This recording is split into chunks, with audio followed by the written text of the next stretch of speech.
This is what stoplights would look like today if they have never been innovated. Two lights, red or green. Although it helped prevent accidents, we now know the importance of the yellow light. You might consider the two-light system as bad design, and that's okay. The thing is, bad design is everywhere.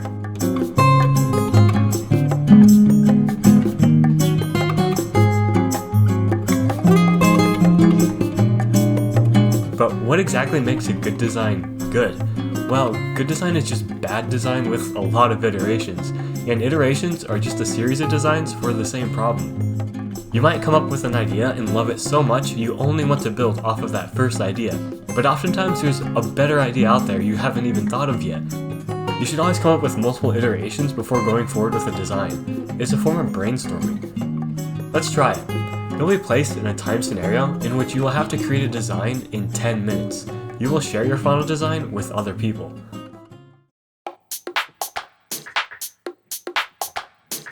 A high-speed train experiences a sudden brake failure. You discover that in 10 minutes, the train will approach the end of the track and plummet into a canyon. You are on board the train, limited to a list of materials. Before the time runs out, you need to save as many passengers as you can. And ranging from ridiculous to realistic, come up with as many designs as possible using the materials provided. You can utilize the other passengers on board the train to help you create the design as well.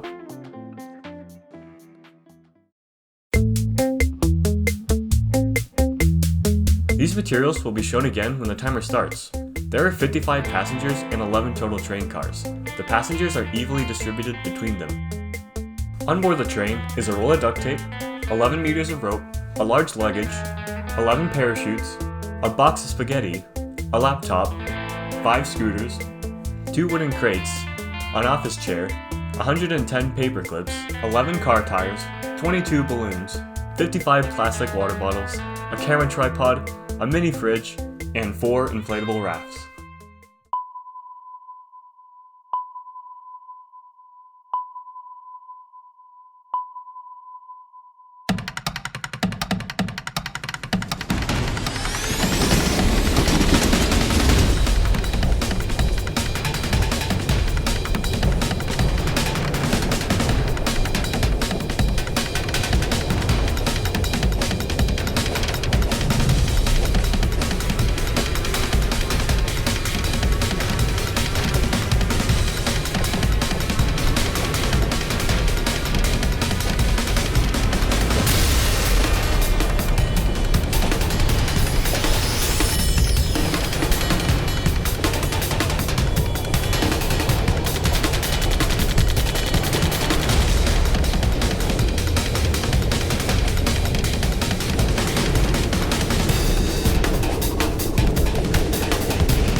job.